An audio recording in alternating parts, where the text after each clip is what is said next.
nosso pensamento a Deus e a Jesus, agradecer essa oportunidade de estarmos sempre na segunda-feira, nesse encontro, para fazermos nossos pedidos, nossos agradecimentos, orando por aqueles nossos entes queridos, aqueles que estão no livro de prece, encarnados e encarnados, irradiando essa nossa prece, a necessidade de cada um daqueles que estão anotados naquele livro. Oremos também para os nossos amigos dos hospitais, as maternidades, aqueles irmãozinhos que chegaram no dia de hoje, aqueles também que foram no dia de hoje. Dá muita força, muita calma aos familiares. Aqueles que nessa semana vão festejar mais um ciclo na caminhada dessa terra. Então, sendo assim, Pai misericordioso, escutai a nossa prece. Pai nosso que estás no céu, santificado seja o vosso nome, venha a nós o vosso reino, seja feita a vossa vontade, assim na terra como no céu. O pão nosso de cada dia nos dai hoje, perdoai as nossas ofensas, assim como nós perdoamos a quem nos tem ofendido, mas não deixeis, Senhor, cair em más tentações, mas livrai, Senhor, de todos os males, que assim seja. Mais uma vez, mestre Manuel Francisco da Luz, que é o guia e patrono da nossa casa, nós damos por aberto mais uma palestra na noite de hoje, que assim seja. Fique à vontade, meus irmãos.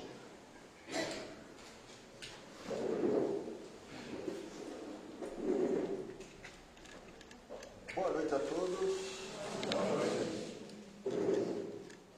Coral tá bom. Muito bom ver a casa repleta de frequentadores. Eu queria falar sobre algo que, de certa forma, a gente não conhece ainda. Sobre algo que a gente tem vaga noção,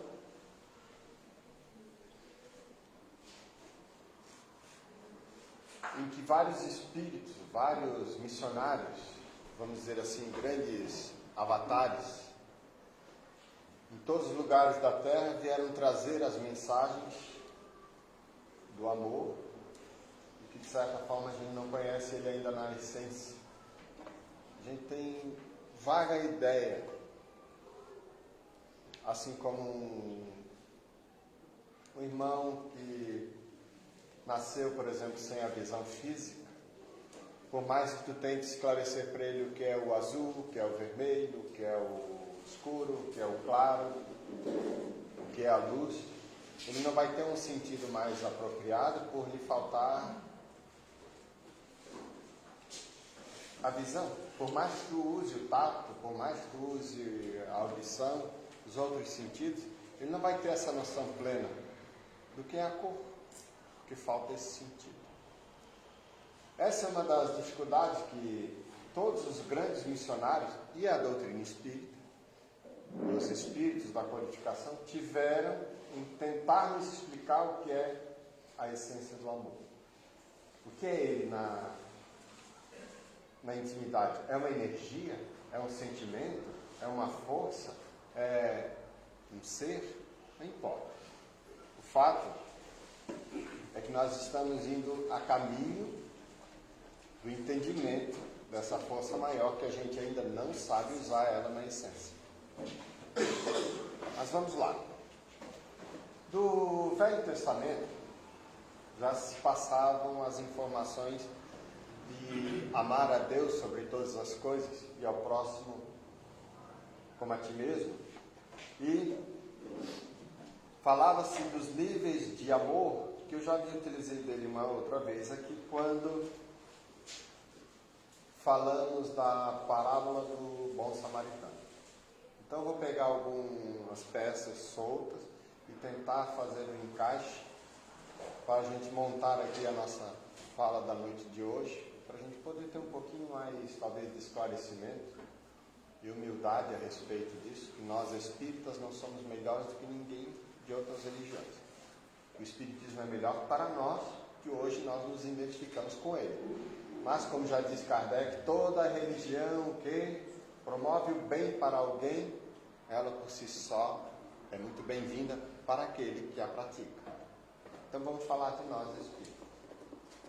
Quando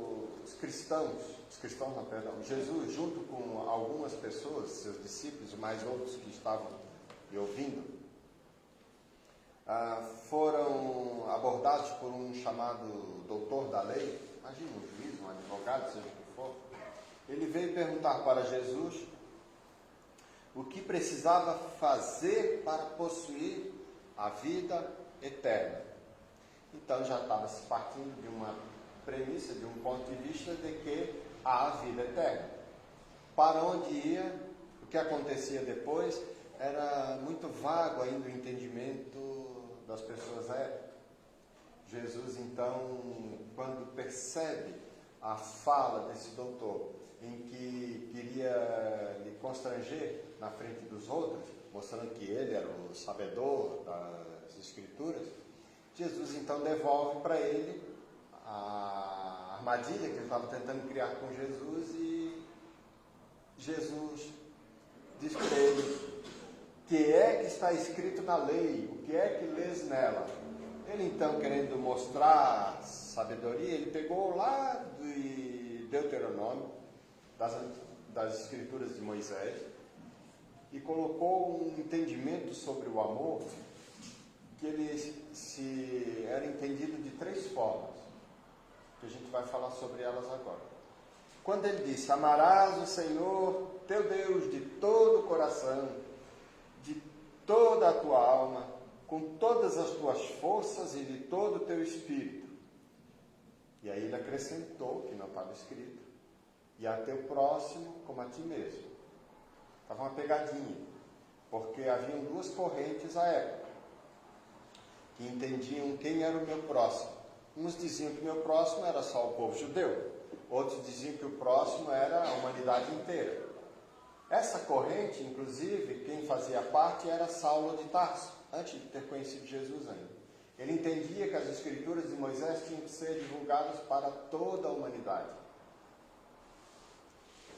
Outros entendiam, e a maioria dos discípulos de Jesus achavam que o cristianismo, que a mensagem de Jesus, teria que ser dita só para os judeus, só para aqueles que eram chamados puros.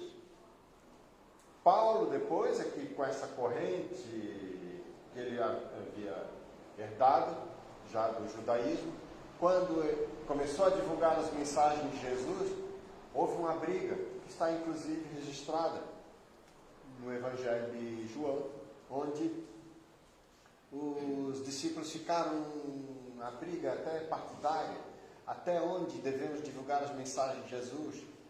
Pedro, Tiago e os demais achavam que era só para os judeus. Quando Paulo fez, então, todos refletir, criou uma pressão ideológica, partidária, política, emocional, de diversas formas, sobre Pedro, para que ele, então, batesse o martelo e desse a liberdade para que Paulo, Barnabé e outros pudessem começar a seguir, então, a mensagem de Jesus para o mundo inteiro, diga-se de passagem, todo em torno do Mediterrâneo, que era o mundo que se tinha conhecimento à época. E graças a essa intervenção de Paulo é que o cristianismo chegou para o mundo inteiro. E aí, quando o doutor da lei tentou colocar a meu próximo como a ti mesmo, ele quis colocar Jesus numa armadilha. Porque se dissesse, por exemplo, trazendo para os dias de hoje, se meu partido fosse de direita, então tu está errado porque tu é de esquerda, não pense desse jeito. Se eu dissesse que seria de esquerda, não, meu partido é de direita, não penso do jeito que tu pensa. Dessa forma, Jesus percebeu a armadilha dele. Não, tu não é da minha corrente, não penso desse jeito, estamos falando diferente. Jesus, percebendo isso, deu uma situação para ele sobre samaritano, que era tido como, de forma pejorativa, pessoas de má índole, pelos judeus que moravam em Jerusalém. Quando Moisés deixou a sua mensagem, haviam 12 tribos, e com o tempo, por interpretações essas, aquelas, começou a ter esse partidarismo, os interesses, briga de mercado, aquela coisa toda da época, formaram-se 2 grandes grupos. 10 tribos foram para o norte, formaram como capital Samaria, então os samaritanos. E ao sul, os benjamins e os judeus, tinha-se como capital Jerusalém. Eles se odiavam, mesmo seguindo o mandamento de amarás teu Deus de todo o teu coração, de toda a tua alma, com toda a tua força e teu poder. Dessa colocação, quando se fala amar a teu Deus de todo o teu coração, os judeus entendem que coração é a sede tanto da intelectualidade, quanto sabedoria, quanto dos sentimentos. Para nós ocidentais, a gente muda a sede. Diz que a parte de sabedoria intelectual está no cérebro e sentimentos no coração. Essa é a cultura que a gente herdou. Hoje, com a neurociência, com o avanço da saúde, das pesquisas, se tem outros entendimentos. E até mesmo a contribuição do espírito, da doutrina espírita. O fato é que, quando fala amar a teu Deus de todo o teu coração, está relacionado a sentimento, é aquele sentimento nato que tem quando você se depara com algo e vem uma compaixão, uma piedade, ou um sentimento que tem entre pai e filho, mãe e filho, aquele sentimento nato entre as pessoas. Quando fala de todo o teu espírito, para os judeus, o conceito de espírito, de alma, está relacionada ao espírito quando está reencarnado, quando está no corpo. Didaticamente, hoje a gente separa corpo, psicológico, mente, espiritual, biológico, social, mas está aqui, é tudo um pacote só. Não tem como saber até onde começa o espírito, onde termina o corpo físico, onde está o perispírito nesse processo todo. O perispírito é o corpo espiritual que envolve o espírito quando a gente desencarna, vamos dizer assim. Ele é molde para o nosso corpo. Ele tem várias funções que já é tema para outra palestra para a gente falar sobre o perispírito. O fato é que quando se fala amarás a teu Deus de toda a tua alma, está relacionado com atitudes. Não adianta dizer que ama. Mostra. Quando fala, eu te amo, e faz coisas erradas, ao contrário, a palavra pode dizer alguma coisa, mas atitudes falam milhões de coisas, às vezes num gesto. Então, quando se diz amar a Deus de todo o teu coração, não basta ser apenas de coração, tem que ser de alma também, com atitudes, mostrar a Deus que nós o amamos. Esse era o entendimento dos judeus da época. E quando ele fala de toda a tua força, de todo o teu poder, está relacionado a posses. Tudo que é meu também passa a ser teu. Quando numa relação, uma união, por exemplo, entre duas pessoas, quando a união civil está relacionada à união universal de bens, inclusive, significa, na essência, que nada neste mundo que seja de posse vai interferir no que eu sinto por ti. Nada do que é meu, nada do que há na terra, de posse, de poder, seja o que for, vai interferir nas minhas atitudes para contigo. Essa é a essência do amor que se tinha à época. Nos 3 níveis: amor, sentimento, amor, atitudes e amor, posses. Esse já era o entendimento da época de Moisés, falando sobre o amor. Mais tarde, Jesus vem e resume isso tudo num sentimento maior. Amarás a teu Deus sobre todas as coisas e a teu próximo como a ti mesmo. A Deus, ao próximo e a ti. Ele muda um pouco a interpretação, mas a essência é a mesma. Está relacionada a atitudes, sentimentos. Quando ele então usa o samaritano para dar um exemplo de quem realmente está olhando o outro como próximo, quem realmente está tendo sentimento para com o próximo, atitude para com o próximo e usando as suas posses para com o próximo, ele usa do samaritano, para o doutor da lei, que era fariseu, judeu, que odiava os samaritanos. Então ele diz assim: o homem que descia de Jerusalém para Jericó caiu em poder de ladrões. Isso já é um símbolo nessa frase. Nem de Jerusalém para Jericó era estrada de trabalho. Então ninguém passava ali brincando. Ninguém passava por ali simplesmente por passar como se estivesse indo para casa, para o jardim ou coisa do tipo. Isso aqui é uma simbologia de trabalho, de ocupação. A pessoa larga suas coisas, suas atividades, seu foco para prestar atenção em outra coisa. Vamos lá. Um homem então que descia de Jerusalém para Jericó caiu em poder de ladrões, que o despojaram, cobriram de ferimentos e se foram, deixando-o semi-morto. Aconteceu em seguida que um sacerdote, pode ser qualquer um de nós, descendo pelo mesmo caminho, ouviu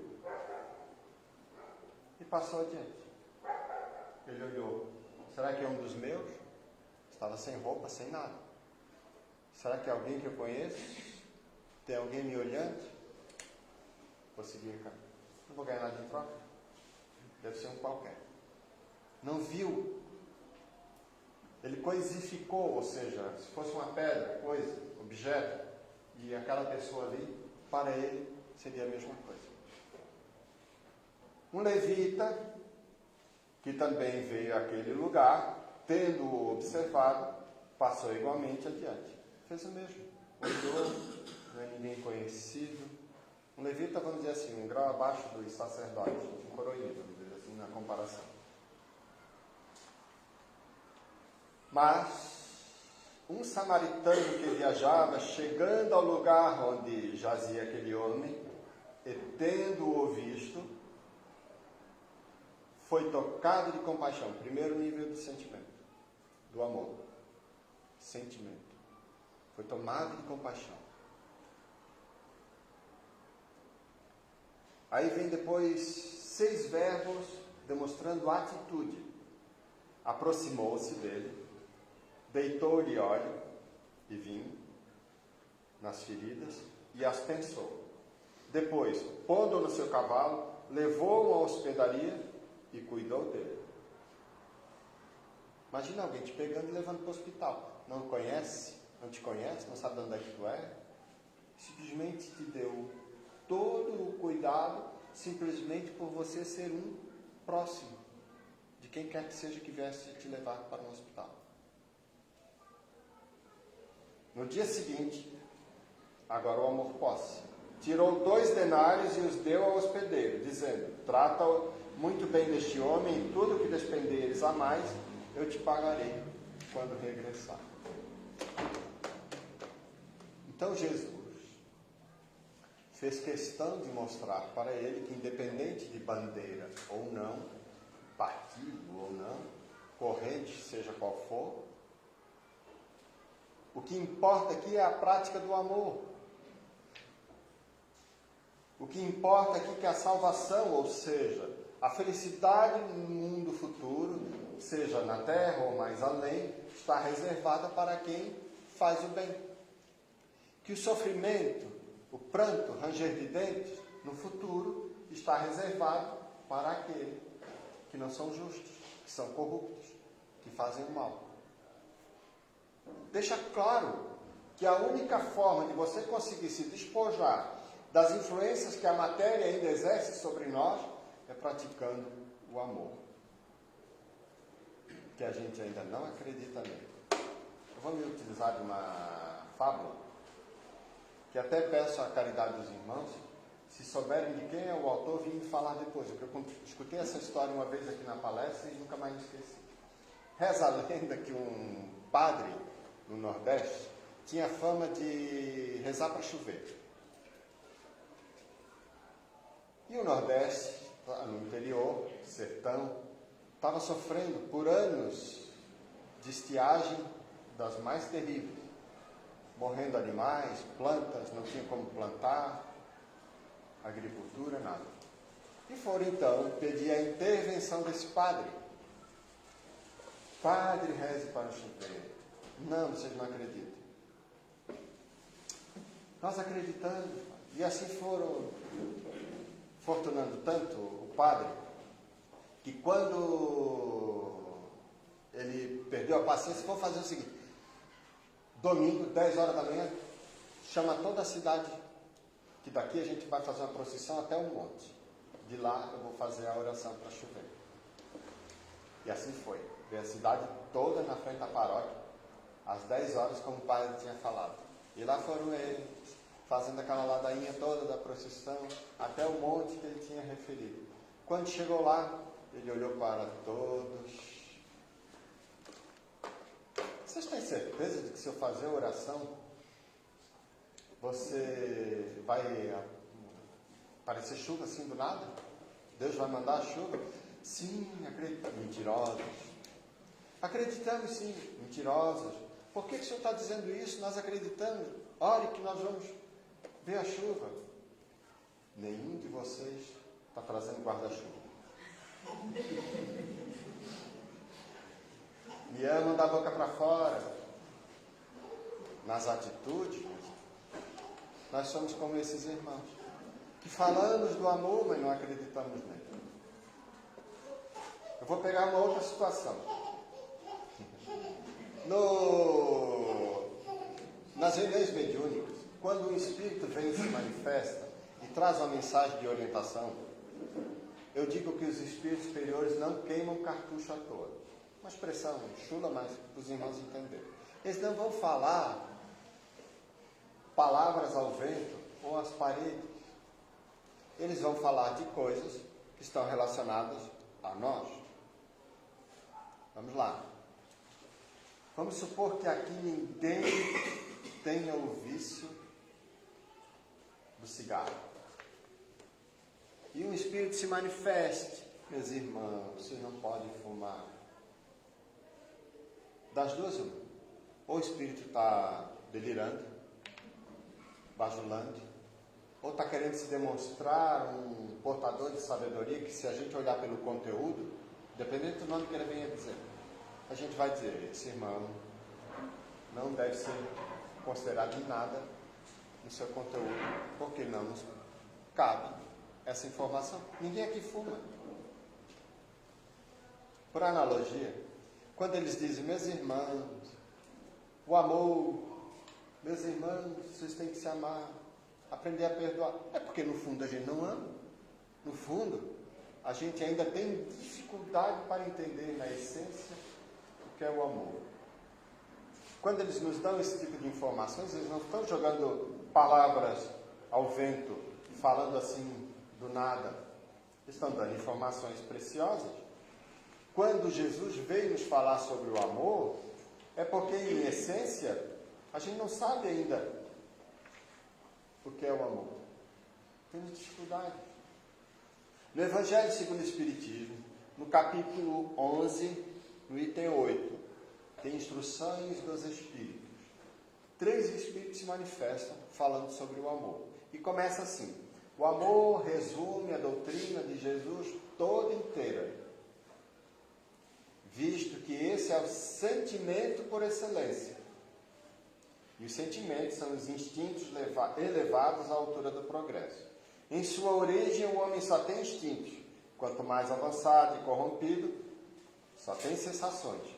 Quando instruído e depurado, tem sentimentos.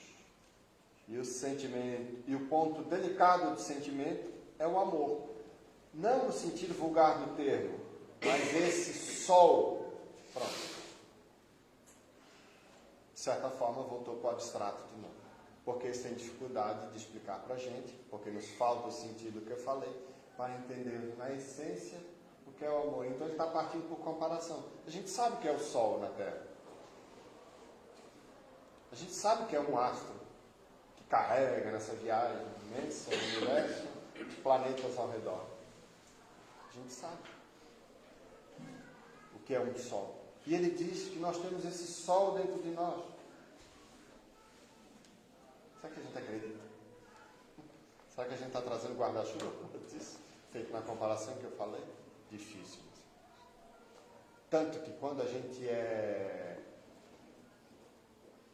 provado pelas circunstâncias da vida, muitas vezes a gente revida não com amor. A imensa maioria das situações a gente revida com agressividade, com orgulho, com escárnio, com deboche, com a indiferença, com a calúnia, com a difamação. Me perdoem se há aqui algum espírito desprovido das influências que a matéria possa exercer sobre nós. Não se aplique para você. Mas no mais, inclusive, eu faço essa reflexão. Se é que eu acredito mesmo no amor? Porque falar de Deus, meus irmãos, como eu conto aqui, é fácil. Quando dá tudo bem. Deixa alguém entrar na tua casa, violentar alguém dos teus. Como é que tu vai lidar com isso? Eu contei uma outra vez aqui uma história do pai de nosso colega Geraldo Campetti. É um dos membros da direção da Federação Espírita Brasileira. E ele, numa conversa com os espíritas catarinenses via online, ele contando numa situação que aconteceu com o pai dele, perto dos 80 anos. O pai dele foi abordoado, levou um soco de um rapaz que estava tentando lhe roubar. Como ele reagiu, para não levar os seus pertences, o rapaz deu um soco. Nisso, se eu visse alguém fazer isso com meu pai, pode ser certeza, eu não sei o que baixaria em mim na hora para eu defender meu pai. Porque ainda os instintos, a forma de defesa que eu teria é partir para a agressão, usar alguma forma de tirar aquela ameaça de perto de meu pai. Aí Geraldo pergunta para o pai dele: pai, o que o senhor fez? Eu disse para o rapaz que Jesus me ensinou, meu filho, que quando alguém me bater a face, eu devo oferecer a outra. Sério, pai, que o senhor fez isso? E o que ele fez? Começou a chorar. Será que a gente acreditaria nisso? Não sei, meus irmãos. Eu falo por mim. Eu não sei que obsessor viria em mim na hora para uma situação dessa. Não sei. Se fosse um filho teu sendo violentado por alguém, de que forma a gente trataria com o amor? O certo é que a gente não pode falar de nós, mas a gente tem uma referência. Jesus. Dizem os Espíritos que antes da Terra existir, Jesus já se encontrava na condição de Espírito puro, desses que não estão mais sujeitos a erro. Nós nem existimos ainda na condição de princípio espiritual, na condição de bactérias rastejantes na Terra há mais de 3 bilhões de anos. Essa é a nossa idade, mais ou menos, espiritual. Já passamos por tudo isso. Somos velhos, né? 3 bilhões de anos. Dizem, por dedução dos ensinos dos Espíritos, que Jesus é mais antigo do que o nosso próprio Sol. 14 bilhões de anos. Jesus já era o Cristo, que por amor consegue atrair as moléculas em torno de um Sol, consegue formar um planeta para dar morada a espíritos que acabam de ser criados por Deus, para então poder mostrar-lhes o caminho para a purificação, para a perfeição. Fez questão de Ele mesmo vir trazer a mensagem na condição de igual para igual. E o que a gente fez? Humilhação de todos os tipos. Porque essa era a nossa crença na época diante de quem ama. Se viesse hoje, não sei se teríamos tanto progresso já alcançado, faríamos talvez a mesma coisa com Jesus. Talvez pior, no conhecimento de Jesus. você ser pregado com ferros enferrujados, num madeiro que já havia sido usado várias vezes, cheio de farpas. Quando se enfenca no chão, aquelas farpas encostam, se aprofundam na tua pele. Tenho sede, eles dão vinagre embelecido de urina para ele tomar. Tudo isso são registros de que os nossos instintos, longe do amor ainda, são capazes de fazer com quem ama. Mas esse é o caminho, não tem outro. Vamos passar quantas e quantas reencarnações ainda para nos despojarmos dos mecanismos do aprendizado da dor. Porque a gente está com passagem comprada só de ida, não tem volta. Como assim? Nós somos criados com o destino de sermos felizes. Quando? Cada um no seu tempo, no seu ritmo. Chegaremos um momento em que o poder, a posse, não nos provocarão mais ambição. Que os distúrbios do sexismo desvairado não nos causarão mais interferência. Os vícios de toda a sorte, das drogas, seja o que for, da gula, não nos causarão mais ambição, desejo. Vamos olhar como a gente olha filmes sobre guerras fratricidas do passado. Mais tarde a gente vai olhar, talvez os nossos ex-netos, sabe Deus como, vão falar como eles agiam na época, com a natureza, com o próprio corpo. A gente não se dá conta o quanto ainda nós somos desprovidos de conhecimento, que é o nosso maior inimigo, a falta de informação. O quanto a gente não quer abrir mão ainda de certas tendências, porque a recompensa do prazer, dos vícios são mais fortes.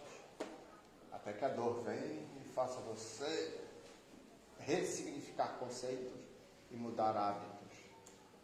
O que precisa acontecer ainda para a humanidade começar a enxergar de outra forma que guerra não se aplica entre os seus iguais? Quando a guerra, todos perdem. Não perde um ou ganha outro. Todos perdem. Porque a reencarnação, segundo que os espíritos nos ensinam, ela faz você se colocar em posição antagônica ao que você fez no passado. Ora você vem no poder, ora você vem submisso, ora você vem homem, ora você vem mulher, ora você abusa, ora você é abusado. A reencarnação põe você em posições antagônicas. A posição que nós estamos hoje são antagônicas a posições que tivemos no passado. Fomos pais, fomos filhos, fomos maridos, fomos mulheres, fomos... A reencarnação faz você ressignificar conceito. Porque quando você passa pelos mecanismos do aprendizado, da dor, você entende o que o outro está passando. E não olha mais o outro como coisas.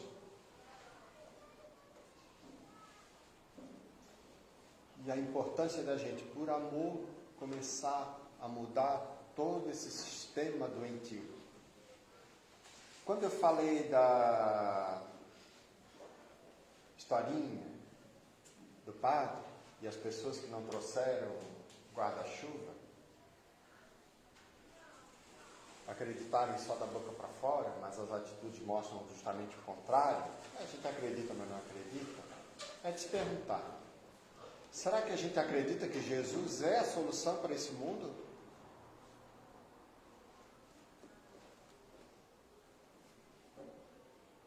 Muitas pessoas querem milagre, mas não querem se livrar do pecado.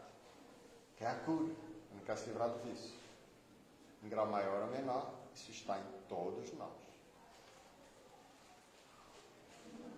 Quando uma pessoa entrega uma criança ao batismo, diga-se de passagem, o Espiritismo não tem cerimônia apropriada para batismo. Batismo significa aceitação.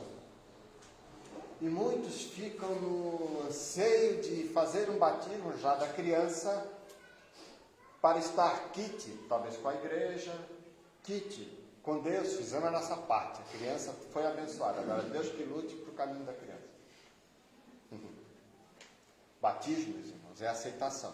Uma criança não pode aceitar aquilo que ela não conhece.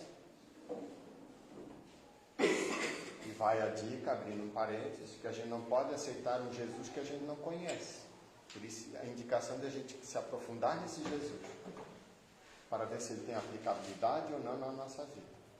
Então, uma criança não pode aceitar aquilo que não conhece. No movimento protestante, evangélico, eles fazem o batismo já na fase adulta, na ideia de eu aceito. Na visão da Igreja Católica, batismo na criança é padrinhos e pais têm que assumir a responsabilidade de iniciar essa criança nos caminhos de Jesus. Se você soubesse, então, verdadeiramente o significado do que é ser padrinho, do que é batizar uma criança, você aceitaria essa missão já de primeira mão? Já que muitos de nós nem Jesus conhecemos direito. Por mais que a gente já tenha essa visão espírita. A distância entre teoria e prática ainda é um abismo. Será que você se compromete em trazer, por exemplo, uma criança para a evangelização? Ensiná-la, você tem que ser referência, você tem que se cristianizar para fazer com que aquela criança veja em ti modelos. Mas será que tu quer abrir mão do teu eu, renunciando num exercício de devotamento, dedicação plena, para que aquela criança seja formadora de opinião, líder, que ela entenda Jesus por conta própria, para que ela, quando tiver condições de bater asas, sozinha, consiga enfrentar esse mundo? Tu não vai ter como impedir a tua criança, teu afilhado, seja quem for, de conhecer amigos que usam drogas. Como que ela vai lidar com isso tudo? Aí é te perguntar de novo, será que tu acredita que Jesus é a solução para essa criança? Então batiza, mas vai à frente do caminho, mostra o caminho para essa criança. O ritual, mesmo, se é com água, dentro da igreja, ou embaixo de uma árvore, ou numa oração, pouco importa. É um compromisso teu para com aquela criança que tu assume a responsabilidade. Com isso, a gente entende, nessa visão que os Espíritos nos passam, o quanto que a gente precisa conhecer mais esse Cristo. O Espiritismo, por sua vez, por amor do Mestre, conforme promessa que ele mesmo realizou, de que enviaria o Espírito de verdade, que para nós não é um ser, é a própria doutrina espírita, tendo Kardec como o pilar principal para codificar essa mensagem do alto, junto com toda uma equipe de espíritos, amigos, superiores, vem nos dar essa mensagem de amor. E aí ele compara o amor como um sol. No outro momento ele compara o amor como um fogo sagrado. Em outro momento eles comparam como um imã. Porque a gente ainda tem dificuldade de entender o que eu tenho possibilidade de fazer quando eu amo. O que mais se aproxima, vamos dizer assim, desses níveis desejáveis é o amor que uma mãe, em instinto, tem pelo filho. Me perdoem os pais, quando você reencarnar como mãe, você entenderá. Mas baseado nos ensinos dos Espíritos, o amor instintivo de uma mãe pelo filho não tem comparação na Terra. E a gente vê isso nos níveis diversos dos reinos da natureza, em todos os animais. Quem é veterinário aqui pode dizer melhor do que eu. Né? Quem lidar com a natureza. Então, está se sentindo perturbado? Ame mais. Está se sentindo deprimido? Ame mais. Desenvolva esse amor dentro de ti. Está se sentindo sob a influência de um espírito obsessor? Ame mais, meu. Porque o obsessor, ele não inventa, ele só aumenta. Como assim? Ele só aumenta o que está em nós. Se você não tem essa ou aquela tendência, fique tranquilo, entrega para Deus. Então, anjo da guarda que lute. Mas ele não vai te atingir, porque você não está naquela frequência específica daquele obsessor. Obsessor, espírito ruim, vampiro, seja o nome que quiseres dar, não inventa. Ele só aumenta o que está em você. Quando você tem, então, a lucidez do que você está sentindo, agradece a Deus, antes de tudo, por estar percebendo essas influências, e aí está o indicativo do que você precisa se trabalhar. Se um obsessor te interfere pelo vício disso, veja o antagonismo. Se você percebe a influência de um obsessor para uma agressividade, veja o antagonismo disso, o antídoto. E todos eles a gente vai chegar num a caridade. É nesse termo chulo, muitas vezes, que a gente entende caridade, filantropia. Caridade na essência, e eu deixo aqui, para encerrar a nossa fala, a questão 886 do Livro dos Espíritos. A caridade na forma como entendia Jesus. E eu vou me utilizar para encerrar da questão 888, quando o Espírito São Vicente de Paulo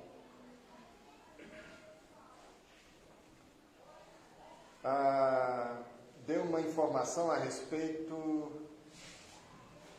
da esmola, e ele vai explicando sobre a esmola, como fazer, e ele fala sobre a lei de amor. E fica então aqui a nossa encerramento. Amai-vos uns aos outros, eis toda a lei divina, mediante a qual governa Deus os mundos. O amor é a lei de atração para os seres vivos e organizados. A atração é a lei de amor para a matéria inorgânica. Olhando bem de cima, a gente não consegue, pelo menos eu, entender ainda a extensão, a profundidade dessa fala do Espírito Vicente de Paulo. Questão 888, os irmãos não esqueceram. Venham estudar, meus irmãos. Venham assistir às palestras. Venham fazer parte dos grupos de estudo. Tragam suas crianças para a evangelização. É a única forma de a gente começar a mudar as nossas atitudes, ganhando conhecimento novo. E aproveitando então o recado, nós temos uma turma nova de estudos que abriu nos sábados, às 17 horas até às 18h30. Queres conhecer a doutrina espírita? Debater? Trocar ideias? Venha, a turma começou agora 3 sábados. Sinta-se convidado, é só vir na sala aqui em cima ou aqui embaixo? Aqui embaixo mesmo. E temos também a evangelização infanto-juvenil para crianças de 0 a 21. Que quiserem participar dos grupos jovens, só se informar dos horários mesmo. Vamos batizá-los. Que Jesus nos conforte a todos. Obrigado pelo carinho. Está aberto ainda? Quarta-feira também, obrigado. Temos outra turma de estudo sistematizado que ainda dá tempo para que eles quiserem se envolver nesse conhecimento. Então temos 2 opções.